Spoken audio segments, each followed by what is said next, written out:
Another aspect that I think is tremendously important is those photographs of the Earth alone in space, fragile, blue world, in this vast blackness, this vacuum, velvety vacuum of space. And it's clear, it's a very thin atmosphere. It's so sensitive to the depredations of human beings. You look at that and you say, hey, that's only one little world. We don't have anywhere else to go. No other planet in the solar system is a suitable home for human beings. It's this world or nothing. That's a very powerful perception. Then, in the particular field that I'm involved with, the exploration of planets, usually by robotic spacecraft, there we have opened up a universe of wonders. We have looked close up at dozens of new worlds, worlds that we never saw before. And unless we're so stupid as to destroy ourselves, there are going to be people exploring those worlds. There are going to be human habitations on those worlds. We're going to be moving out into space in the next century. And I'm fortunate enough to have played a role in the first preliminary reconnaissance of the solar system. That's a terrifically exciting thing. Every human culture has a set of creation myths, but they're in the realm of mythology or religion or folklore, and they are, of course, all mutually inconsistent. Every newspaper in America, with very few exceptions, has a daily astrology column. Astrology is bunk. Astrology is fraud. How many of them have even a weekly science column? Why that disproportion? How much real science is there on? Well, they say they're giving them, that's what the networks all say. We're just giving the American people what they want. And that, you know, and we're dragging ourselves down and down and down over the last 40 years. I know, I mean, I've seen it. The great thing that is happening in our time is that we are able, through a method which can actually make some progress towards the real universe out there, to find out something about origins, and this is the scientific method applied to the science of cosmology. So I know that's not a direct answer to your question, but I thought it was more important to address the issue of feeling unhappy because it wasn't immediately understandable. Well, yes, I find that extremely soothing, actually, because it is a kind of sort of formidable task of grasping this that makes me want to retreat into trivial questions like, is this idea of predicting backwards going to put astrologers out of business? Nothing will put astrologers out of business. Yeah. Global warming, the greenhouse effect.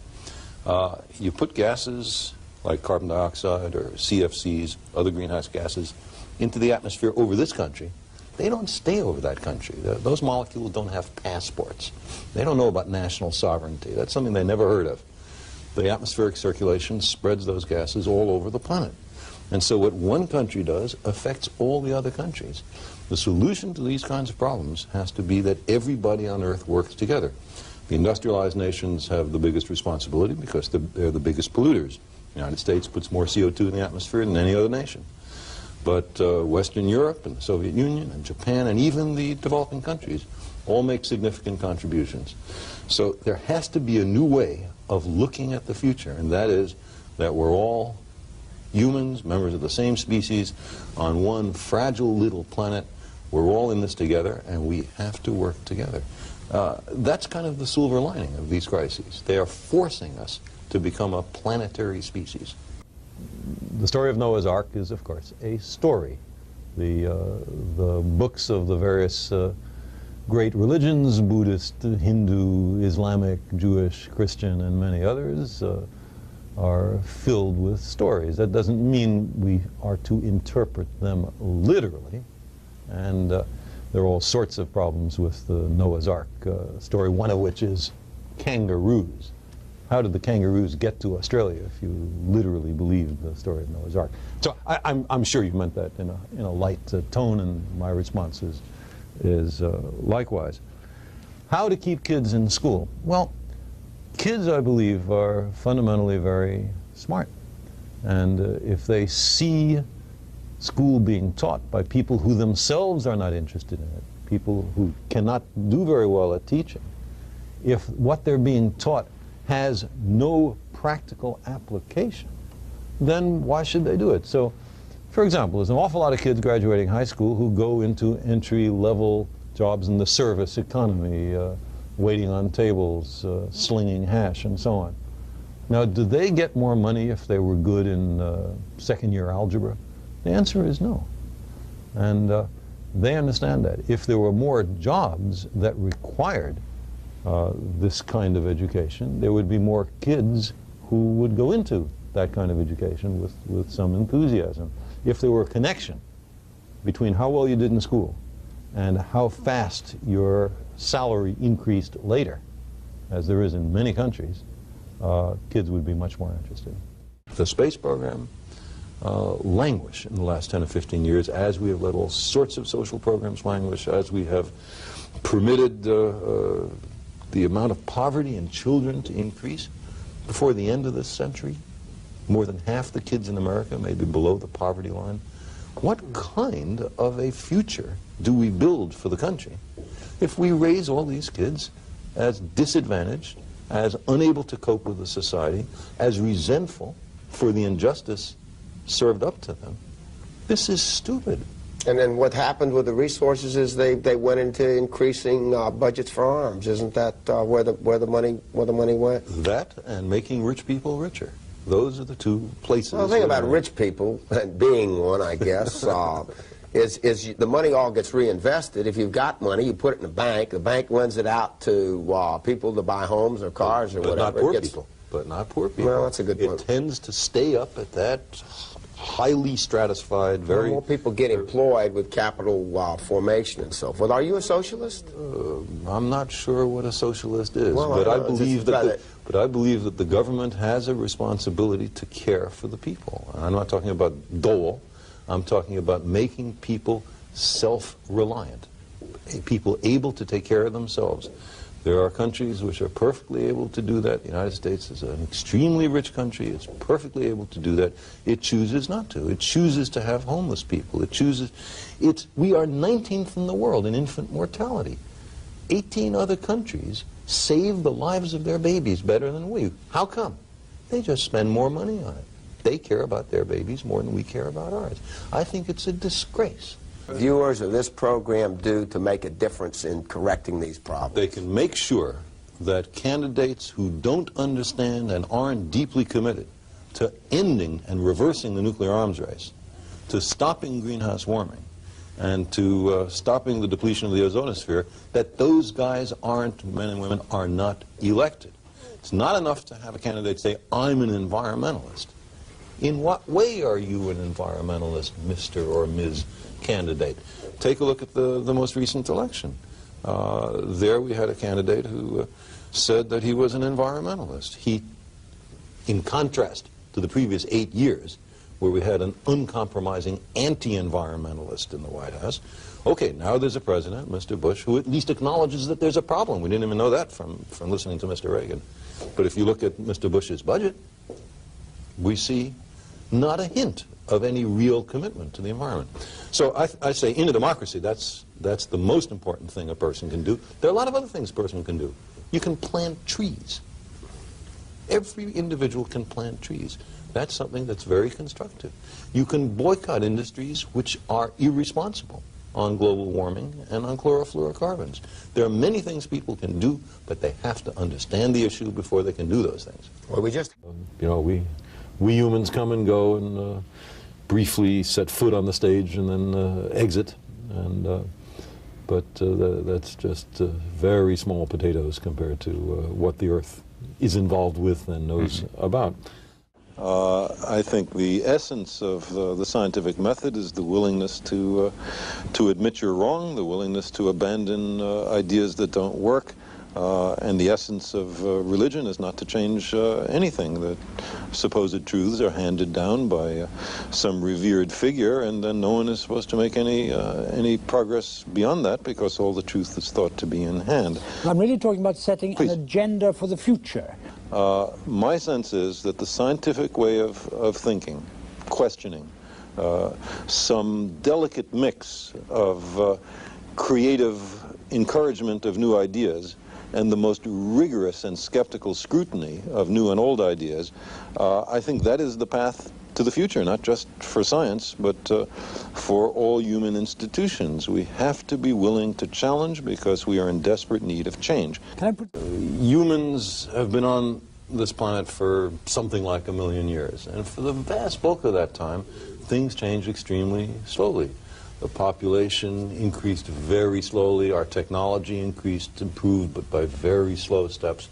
And just recently, you know, this is what's called an exponential. It's flat for a long time, and then boom, you suddenly get a huge increase. Increase in population, increase in technology, increase in pollution, increase in our powers to disturb the environment, to change the planetary environment. But we're the same old human beings as we were 1,000 years ago and 100,000 years ago. Not much has changed with us. And so it's very hard for us to catch on that there's a new situation, and we have to adapt to it. On the other hand, that's one thing we humans are good at, adapting, figuring out. We're smart. That's our principal advantage over all the other species. I mean, we're not faster, stronger, better diggers. We don't fly all by ourselves. What we do is figure out and build because of our hands. And so I think there's certainly a chance of getting out of this mess, but not by business as usual, not by the idea that we shouldn't plan ahead, not by the idea that anybody can do whatever the hell they want and it doesn't affect the environment. There has to be a new way of looking at the world. The resources is they went into increasing budgets for arms. Isn't that where the money went? That and making rich people richer. Those are the two places. Well, the thing about rich people, and being one, I guess, is the money all gets reinvested. If you've got money, you put it in the bank lends it out to people to buy homes or cars or whatever. Not poor people. But not poor people. Well, that's a good point. It tends to stay up at that highly stratified, very... More people get employed with capital formation and so forth. Are you a socialist? I'm not sure what a socialist is, well, but I believe that the government has a responsibility to care for the people. I'm not talking about dole. I'm talking about making people self-reliant, people able to take care of themselves. There are countries which are perfectly able to do that. The United States is an extremely rich country. It's perfectly able to do that. It chooses not to. It chooses to have homeless people. We are 19th in the world in infant mortality. 18 other countries save the lives of their babies better than we. How come? They just spend more money on it. They care about their babies more than we care about ours. I think it's a disgrace. And this country has vast wealth. You just look at what something like Star Wars. The money spent on Star Wars, already spent $20 billion on it. If these guys are permitted to go ahead, they will spend $1 trillion on Star Wars. Think of what that money could be used for to educate, to help, to bring people up to a sense of self-confidence, to improve not just the happiness of people in America, but their economic standing, to improve the competitiveness of the United States compared to other countries. We are using money for the wrong stuff. Do you think that there's life anywhere else in the universe? Well, think is a strong word. If you look at how many other worlds there are, how many stars in the Milky Way galaxy, how likely it is that most of them most of them have planets. How many other galaxies there are, it seems the height of human arrogance to imagine that this planet is the only inhabited world. But at the same time, we don't know of life elsewhere yet. We're just at the very earliest stages of exploration, and we've not found life anywhere else. We've sent spacecraft, as I said before, to a wonderful, exquisite array of other worlds. We've learned an enormous amount from them. We find on some of them the chemicals necessary for the origin of life, you know, the stirrings, the intimations of life, but no sign of life. We've also used big radio telescopes to see if anybody is sending us a radio message, and both of those efforts have not yet succeeded, so we haven't found life elsewhere. I would think a universe in which we are the only living things is much more incredible than a universe just burgeoning, overflowing with life. But we can't be sure. It's an experimental question. It has to be addressed experimentally. And that's one of the reasons that I'm such an advocate for sending spacecraft to other worlds and for using large radio telescopes to listen for signals. And you can see it. This is, it looks like more than a dot, but it is in fact less than a pixel, a single picture element in size. In this color picture you can see that it is slightly blue, and this is where we live, on a blue dot. Say, astronomy has always been said to be a humbling experience, and I think these pictures underscore that point. And the next slide.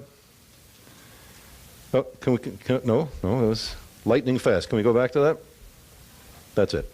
So here are the 6 of the 9 planets imaged in this portrait. The 3 smallest planets, Mercury, Mars, and Pluto, we were unable to photograph. The appearance of the Earth in this pseudo sunbeam is just an accident. It was no special significance is to be attributed to a beam of light lighting it up. All, of course, are in reflected sunlight. Well, on that blue dot, that's where everyone you know and everyone you ever heard of and every human being who ever lived out their lives. It's a very small stage in a great cosmic arena. And again, just speaking for myself, I think this perspective underscores our responsibility to preserve and cherish that blue dot, the only home we have. They can make sure that candidates who don't understand and aren't deeply committed to ending and reversing the nuclear arms race, to stopping greenhouse warming, and to stopping the depletion of the ozonosphere, that those guys aren't, men and women, are not elected. It's not enough to have a candidate say, I'm an environmentalist. In what way are you an environmentalist, Mr. or Ms. candidate? Take a look at the most recent election. There we had a candidate who said that he was an environmentalist. He, in contrast to the previous 8 years, where we had an uncompromising anti-environmentalist in the White House. Okay, now there's a president, Mr. Bush, who at least acknowledges that there's a problem. We didn't even know that from listening to Mr. Reagan. But if you look at Mr. Bush's budget, we see not a hint of any real commitment to the environment. So I say in a democracy, that's the most important thing a person can do. There are a lot of other things a person can do. You can plant trees. Every individual can plant trees. That's something that's very constructive. You can boycott industries which are irresponsible on global warming and on chlorofluorocarbons. There are many things people can do, but they have to understand the issue before they can do those things. Well, it's always used as an argument to make no changes whatever. Any change will lose jobs. So, for example, the A-12, the Navy fighter that was just canceled because it was absurdly over its cost estimates. There will be thousands of aerospace workers who will lose their jobs. Is that a good reason to pour additional billions of dollars into this rat hole? No, it's not. And if we were really concerned about losing jobs, we would have a federal job retraining program. We would have much better education at all levels in science and technology so people could move from one job to another. But we're not interested in that. The losing job argument is just trotted out for political convenience so that we don't have to make a change. No question, there are massive changes needed. Other countries seem perfectly able to make those changes, but we are not. There's not a single verified or checked out report which is at all connectable with the possibility of extraterrestrial life.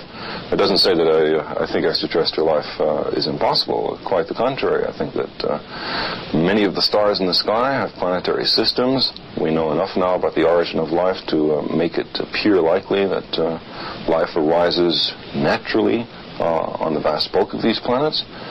It's possible, but by no means certain, that life on many of these planets evolves into beings which are as advanced as we or more advanced. And I don't see any reason why we can't imagine that there are civilizations thousands or millions of years in advance of ourselves capable of technical feats that we can hardly imagine. If you would believe, as the flying saucer cultists would have us believe, that the majority of the saucer reports are due to visitations, then you have a very strange situation. That means several spaceships are coming to the Earth over interstellar distances every day, as if all the anthropologists in the world were to converge on one of the Andaman Islands in the Indian Ocean because they just invented the fishnet there or something. I think it's much more reasonable if you want to speculate on the possibility of extraterrestrial intelligence, that there are very rare visits from extraterrestrials to the Earth. There's no evidence for this. I just say that's not implausible. But to have several visits a day, I think, is straining credulity. Well, it's certainly what I'm talking about in the demon-haunted world. My feeling, Charlie, is that it's not that pseudoscience and superstition and New Age so-called beliefs and fundamentalist zealotry are something new. They've been with us for as long as we've been human. But we live in an age based on science and technology with formidable technological powers.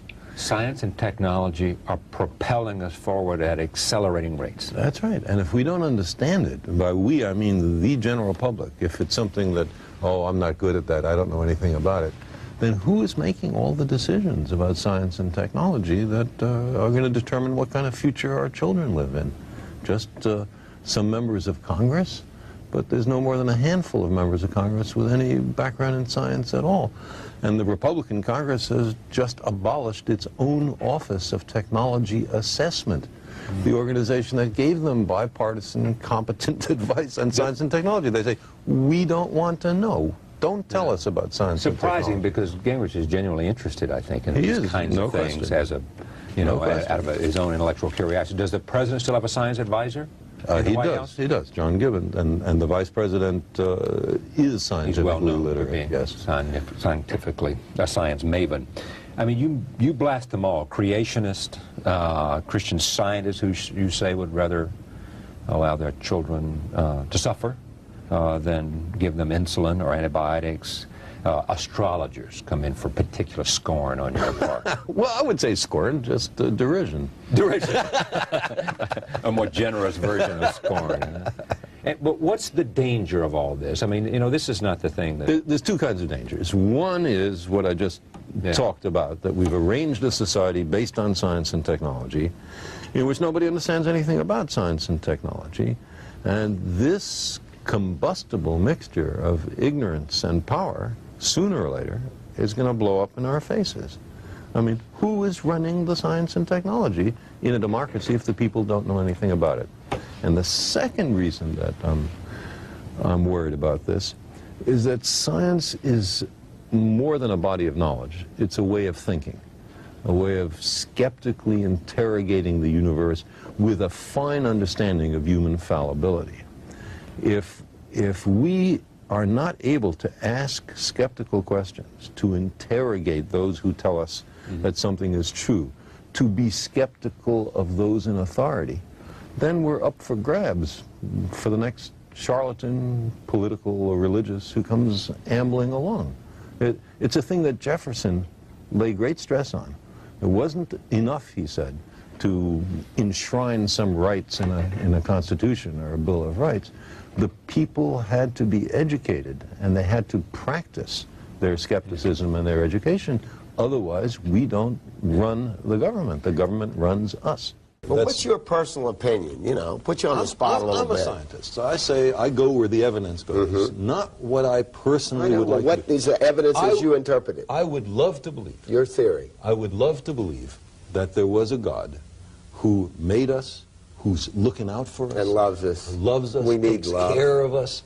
And makes us intelligent, guides us, and keeps us. Such a mess. We're doing things so wrong. Then we would be relieved of the responsibility of taking care of ourselves. The voice would come from up above and say, don't pollute the atmosphere, stop the chlorofluorocarbons. Right. That's right. But that does not seem to be the case. We have to solve our own problems. We have to solve our own problems. Now, on the question of the origin of life, there's been some very interesting progress made. On the early Earth, there are two different ways in which the stuff of life, the molecules that lead to life, are made. One, it seems very clear, it was made in the primitive atmosphere, lightning, ultraviolet light falling on the Earth, that kind of stuff. And the other way is, it fell from the skies. Because at the time of the origin of the Earth, comets, a lot of debris was being swept up. The solar system was there was a lot more traffic in it than there is now. And a lot of that debris, we know from the exploration of Halley's Comet, for example, comets are very rich in organic matter. So the stuff of life was falling on the Earth. Now, is that the hand of God or not? Well, if you believe in God, God established the physical laws of the universe, and chemistry is a consequence of physics, so all those molecules that led to life were made by God. It's possible to believe that. I'm not opposed to that idea, but I just say there is no evidence for it. And where there's no evidence, I say keep an open mind. Don't commit yourself in the absence of compelling evidence. Imagine a room awash in gasoline. And there are two implacable enemies in that room. One of them has 9,000 matches. The other has 7,000 matches. Each of them is concerned about who's ahead, who's stronger. Well, that's the kind of situation we are actually in.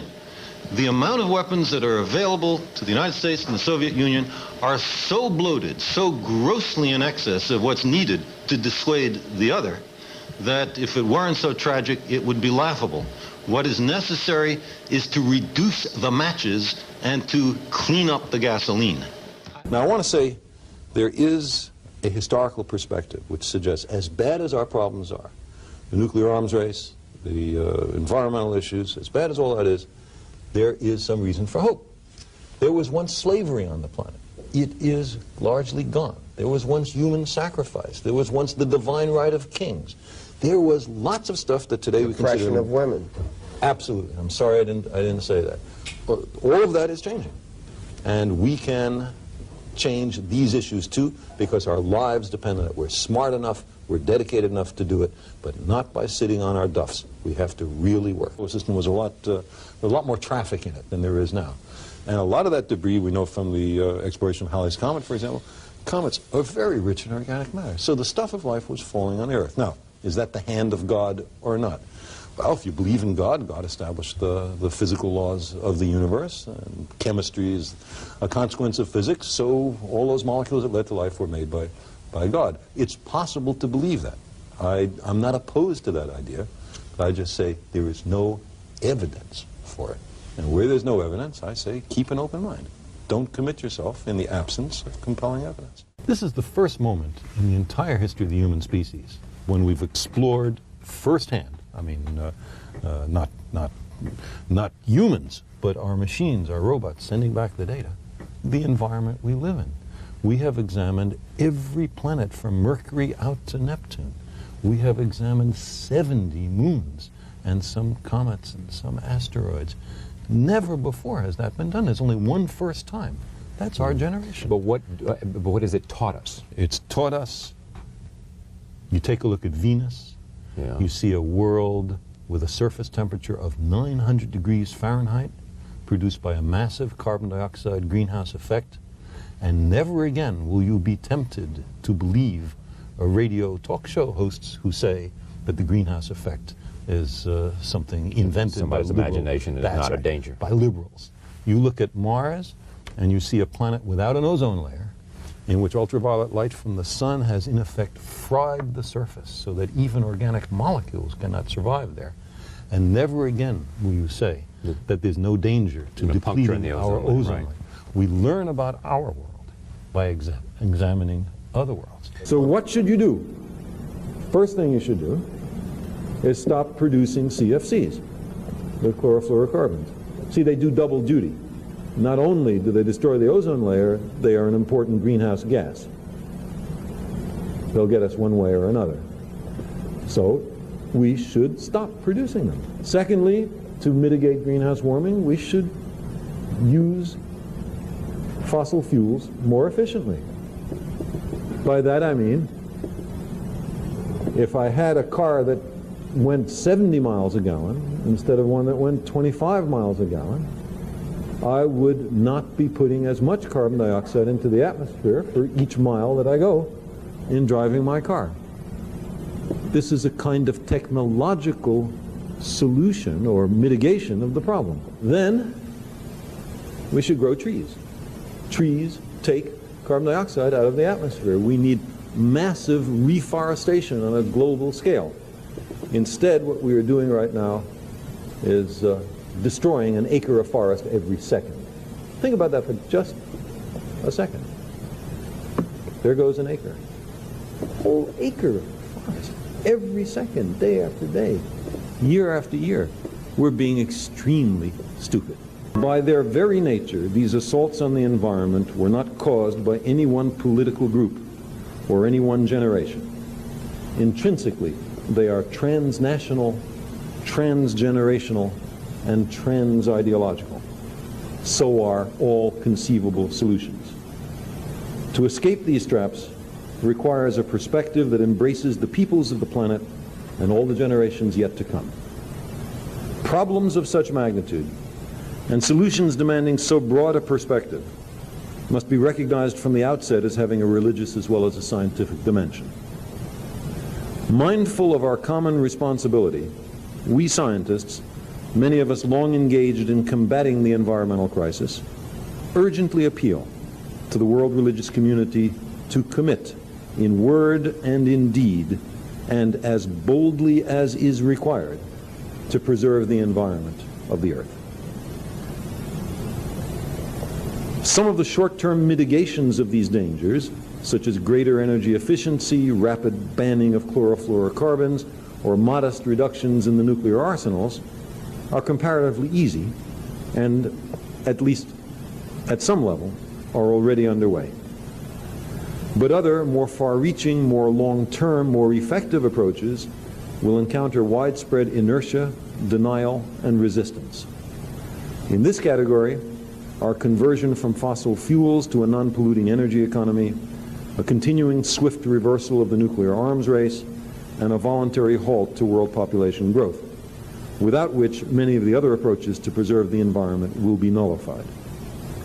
As on issues of peace, human rights, and social justice, religious institutions can here too be a strong force encouraging national and international initiatives in both the private and public sectors, and in the diverse worlds of commerce, education, culture, and mass communication. The environmental crisis requires radical changes, not only in public policy, but also in individual behavior. The historical record makes clear that religious teaching, example, and leadership are powerfully able to influence personal conduct and commitment. As scientists, many of us have had profound experiences of awe and reverence before the universe. We understand that what is regarded as sacred is more likely to be treated with care and respect. Our planetary home should so be regarded. Efforts to safeguard and cherish the environment need to be infused with a vision of the sacred. At the same time, a much wider and deeper understanding of science and technology is needed. If we do not understand the problem, it is unlikely we will be able to fix it. Thus, there is a vital role for both religion and science. And then the last paragraph reads, "We know that the well-being of our planetary environment is already a source of profound concern in your councils and congregations. We hope this appeal will encourage a spirit of common cause and joint action to help preserve the Earth." Here's this spacecraft that has flown by the Jupiter, Saturn, Uranus, and Neptune systems, is on its way, astonishingly, to the stars, a triumph of human engineering. We turn the cameras back and take a photograph of the planet from where it came. And we can barely see it. Here it is, a fragile, delicate, pale blue dot, and that's where we live. That's where every human has ever lived, and you can see the vulnerability at a glance. And that gives a humbling and I think character-building sense of where we are. Humbling because it says that we're only one small portion of something that is enormously large? Absolutely. And let me say a word about what that is. This dot is one of 9 planets that goes around a humdrum star that lives at the outskirts of a perfectly ordinary galaxy, which is composed of 400 billion other stars in a universe of maybe 100 billion galaxies. Yeah. And recent thoughts suggest this universe one of a very large number, perhaps an infinite number of other closed-off universes. Yeah. In that context, what is the chance that we are the center or the point of the universe? If there was no concept of having stewardship of the earth 1,000,000 years ago, today there is at least a very great need. If you stand back from the earth, as those Apollo astronauts did in the late 60s, and photograph the earth from a distance in space so you can see the whole earth, there's this blue aura that you can see surrounding the daylit hemisphere. And it's just the atmosphere seen edge on. And what is most impressive, what many astronauts have remarked upon, is how thin, how fragile, how vulnerable it seems. The thickness of the Earth's atmosphere compared to the size of the Earth is about the same as the thickness of a coat of shellac on a library globe of the Earth. There isn't much air. And so we now have the prospect of inadvertently endangering the life-supporting environment, the environment that supports the human species and many other species, of committing what religious people sometimes call crimes against creation. There is, of course, a role for individuals, and that is one of the blessings of democracies. And that is, individuals can play their part by voting out of office recalcitrant politicians. It's very straightforward. I can't improve the greenhouse effect much on my own, by my own energy economy at home. I can make some contribution, but I can make a bigger contribution by voting against politicians who say that they can't do anything about this problem. It is important for us, humans, to be out there. And the reasons are, I can quickly say what they are. First is, we are an exploratory species. The last 10,000 years we've been sitting around in civilization. Before that, for the last few 100,000 years, we were wanderers, explorers, nomads, and that is in our blood. And spaceflight is an opportunity, the only one open to us, to continue that long human tradition. Secondly, that technology I was talking about can pose a danger to ourselves. We inhabit a very thin protective atmosphere. Our technology can destroy that environment that protects us. I don't for a moment say that the Earth is a disposable planet. We have to make the most heroic efforts to preserve it and us. But I still think it would be a good insurance policy, hedging our bets, or as Republicans like to say, diversifying our portfolios, for there to be humans on other worlds as well as here. And finally, there's a specific identifiable hazard that, again, not in 10 years, but in hundreds or thousands starts to become worrisome. And that is that the Earth will be hit by a large asteroid or comet, and if we're ever going to deal with that, we have to be in space. Put all that together, and I see on a time scale of decades to centuries, we really have to have a significant presence. On the other hand, there's not something that we can do as individuals. I cannot go and drive a 75-mile-per-gallon automobile because they are not commercially available. So it's no good to tell me, as my friend Mr. Riley did, that we shouldn't complain to the government or the industry. We should just do it ourselves.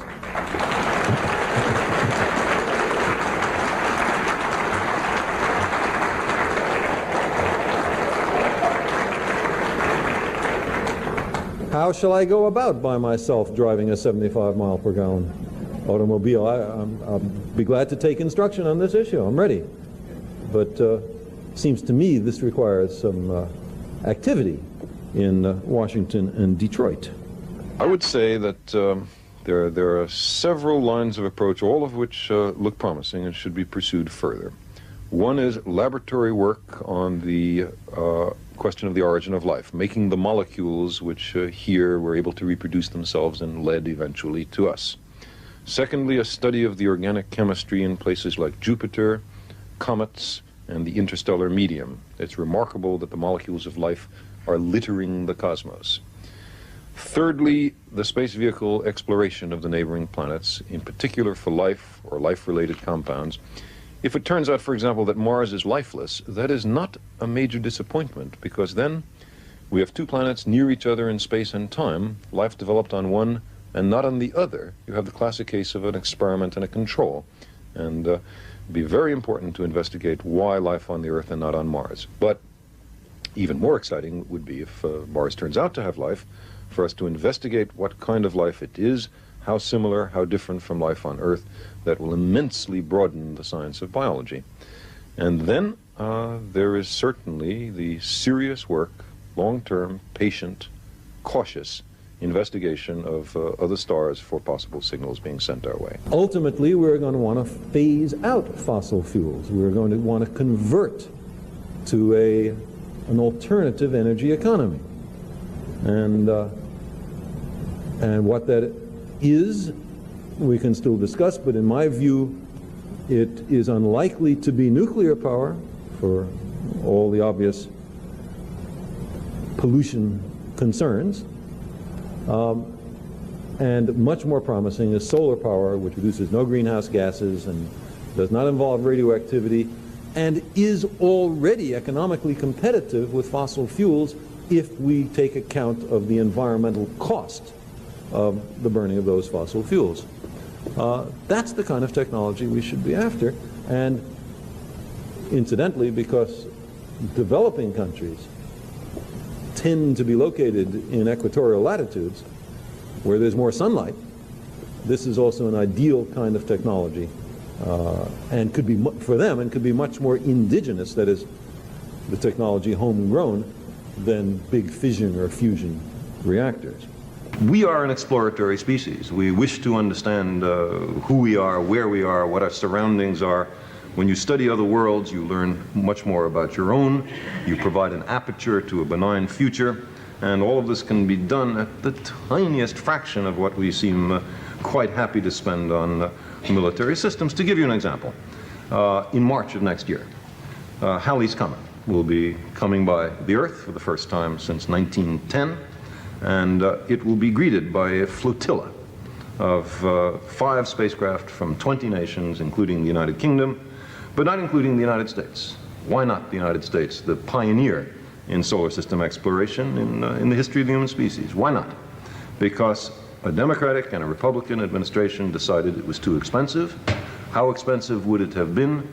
It would have cost exactly as much as a single B-1 bomber, for which the United States is committed to purchase 100. 99 would have compromised national security. Very difficult to estimate, but there are stars which are billions of years older than our sun. Some of them very likely have planets, and therefore I can imagine civilizations immensely beyond the capabilities of our own. What capabilities those are, no one can tell, in the same sense that even the most fantastic prognostications from the middle of the 19th century about the technology of the 20th century all fell short. People like Jules Verne, asked to imagine what transportation devices people would have in 1950, imagined a kind of Victorian living room with plush velvet furniture in a gondola at the bottom of an enormous balloon which went from New York to San Francisco in only a few weeks. And he was, of course, the most imaginative speculative thinker of the 19th century. Others would have been more cautious. So it's very difficult to predict far into the future, even 100 years, when not only new technology, but new scientific principles may be discovered. But the thing that I find most striking is the enormous, remarkable capability of virtually every small child for learning. They start out eager, intellectually wide-eyed, asking extremely clever questions about the world. And then something happens, by and large, to discourage them. And I think it's a tremendous waste of natural resources. For example, a kid asks, Mommy, why is the grass green? And very often you get an answer like, oh, don't ask dumb questions, or who knows, when in fact it's an extremely profound question. And how much better would it be? Why is the sky blue, or anything like that? In both those cases, it goes to the fundamentals, in one case of biology, and the other of a kind of physics. How much better it would be to say to the child, that's a good question, Johnny. I don't know the answer. Maybe we can look it up. Or nobody knows. Maybe when you grow up, you'll be the person to find out. I think kids who are discouraged from asking those questions wind up learning the lesson that there's something bad about using the mind, and we lose resources. And we need those intellectual resources because we are in very perilous times. And I think the complex and subtle problems that we face can only have complex and subtle solutions. Right. And we need people able to think complex and subtle thoughts. And I believe a great many children have that capability if only they're encouraged. The Milky Way galaxy is composed of some 400, I'm converting from American numbers to British numbers, 400,000 million separate suns, each of which more or less like our own. We now think that planets are commonplace, that most of those stars probably have planetary systems. We know the origin of life is likely under general cosmic circumstances, and there were thousands of millions of years for evolution to happen. Under those circumstances, it seems extraordinarily arrogant of us to think we are the only inhabitants of this cosmos. How are we going to find them, though? I mean, okay, there's two questions. How are they going to find us? Right. The first thing to bear in mind is that sort of tooling around the galaxy in spacecraft is a very inefficient way to do it. And what's more, as you said, no way for them to know anything interesting is happening here. But there's another way, and that is to use a technology which you know well, and that is radio. Radio signals travel at the speed of light. We could broadcast the Encyclopedia Britannica to the nearest star in a week with existing technology. We could communicate, if you wanted to do that, you could communicate to any star in the galaxy with the technology not much beyond our own. And therefore, the way to do this is for them, the smart guys, to send radio messages, and for us, the dumb guys, to listen.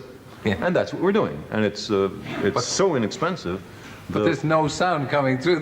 No, not sound, radio. Radio, yeah. But they're not coming through. We haven't heard any bleeps. Well, but we've just begun to listen. Well, there's two ways. One is it's enormous gravity. A black hole is a place where the gravity is so intense that even light can't get out, so it's completely dark. But if it's revolving around some other object that is shining, right, then by the gravitational tugs that the black hole makes on this other star, you can detect its presence. And another thing that happens is that black holes tend to have disks of matter surrounding them, in which the friction generates X-rays.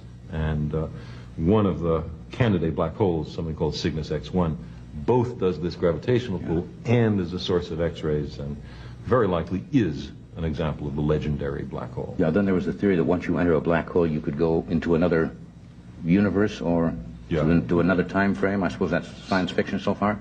Well, there are some people who seriously think that if you were to slip down into a black hole and could survive the trip, which is highly unlikely, that you would emerge somewhere else in space and when else in time. Greenhouse warming is the buildup of invisible gases. Their invisibility is precisely part of the problem because you can't just by looking see that there's a danger, which keep the heat in and build up the temperature of the Earth, producing great regions of drought in continental interiors, including the American Midwest, and through the volume expansion of seawater and the melting of polar ice, sea level rising. And some of the projections for the end of the next century are extremely serious drought, the destruction of croplands worldwide, an assault on natural ecosystems, and a rising of sea level sufficient to, for example, flood Bangladesh. and produce tens of millions of environmental refugees. Maybe not. Maybe there's some undiscovered mistake that all of the scientists involved in these models are making. It's not impossible. We can't be 100% sure. But which is more prudent? Which is wiser? To do nothing and hope that a mistake has been made? Or to take these predictions seriously, even if there's a chance the precautions you will take will be unnecessary? I think that's very important, the idea that we have information stored outside of our bodies. For most of the history of life on this planet, the organisms had almost all the information they had to deal with in their genes, hereditary information, instinct. Then about maybe 100 million years ago, a little longer ago than that, there came to be a reptile that for the first time in the history of life had more information in its brains than in its genes. And that was a major step symbolically in the evolution of life on this planet. Well, now we have an organism, us, which can store more information outside the body altogether than inside the body, and that's in books and computers and television video cassettes. And that extraordinarily expands our ability to understand what's happening and to manipulate, control our environment if we do it wisely for human benefit. The whole idea of what happens when you read a book I find absolutely stunning. Here's some product of a tree with little black squiggles on it. Right. You open it up, and inside your head is the voice of someone speaking who may have been dead 3,000 years. And yet there he is talking directly to you. What a magical thing that is. Problems are very serious. They are happening, however, slow enough that it's possible to do something about it. The slowness is an advantage in that respect, but a great disadvantage in another respect, in that the changes are occurring on timescales longer than the terms of office of politicians. If a politician can take a presumed unpopular action, which will, in his or her estimation, benefit the politician while still in office, then that's the kind of risk that politicians are willing to take. If the benefit, however, happens 10 or 30 or 50 years in the future to benefit some other office holder, then from the narrow perspective of getting reelected, it's not nearly so attractive. These long time scales represent one of the novel problems of these global environmental issues. It's an interesting question. Which organism would replace us if we wiped ourselves selectively out? An old professor of mine, H.J. Muller, geneticist, said he thought it was between the raccoons and the bears. And they're both very clever and do many different things. But my feeling is that the great apes, chimps, gorillas are so close to us already that they have a big head start if that were to happen. I hope it won't happen. And the way you guarantee that it doesn't happen is by using the kind of intelligence that nature has already given us.